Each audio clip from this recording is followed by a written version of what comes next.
Victorieux de la Corée du Sud 3-2 dans une rencontre ouverte et rythmée, le Ghana est sur un nuage. Un succès qui permet aux Black Stars de prendre leurs premiers 3 points dans la compétition et de rester au contact du Portugal qui s'est qualifié pour les huitièmes de finale face à l'Uruguay 2-0. Dans l'euphorie, un membre du staff ghanéen a perdu toute forme de politesse.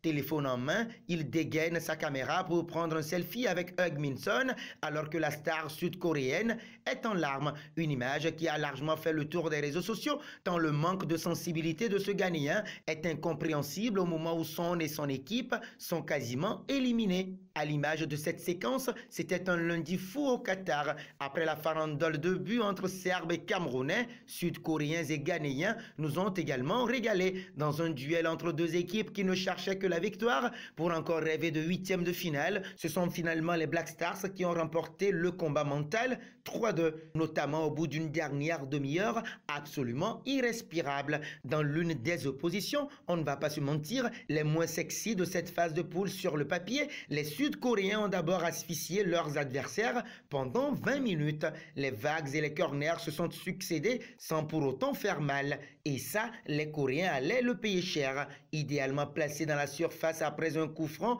Salisu concrétise 0-1, 24e, quand Kudus prolonge astucieusement le cuir sur un autre ballon long, 0-2, 34e. Le point commun à chaque fois, une galette signée Jordan Ayew, un Ghana diablement efficace et qui va s'offrir un premier succès facile dans ce mondial. Du moins se pense-t-on jusqu'à l'heure de jeu où, d'un coup, la folie s'empare de l'Education City Stadium. Titulaire à la place de Hwang Ui-jo, ex-bordelais, Cho Gae-sung claque son doublé en moins de 180 secondes. Un premier but en coupant devant Salisu, un 2, 58e, avant de venir catapulter le cuir au-dessus de Mensah, 2-2, 61e. À chaque fois, de magnifiques centres signés Lee Kang-in et Kim Jin-soo. La différence d'engagement entre Cho et la défense ghanéenne fait craindre le pire pour les Black Stars tant le match a, semble-t-il, tourné. C'était compté sans un Mohamed Kudus létal. 7 minutes après le 2-2, la pépite de l'Ajax profite d'un centre de Mensah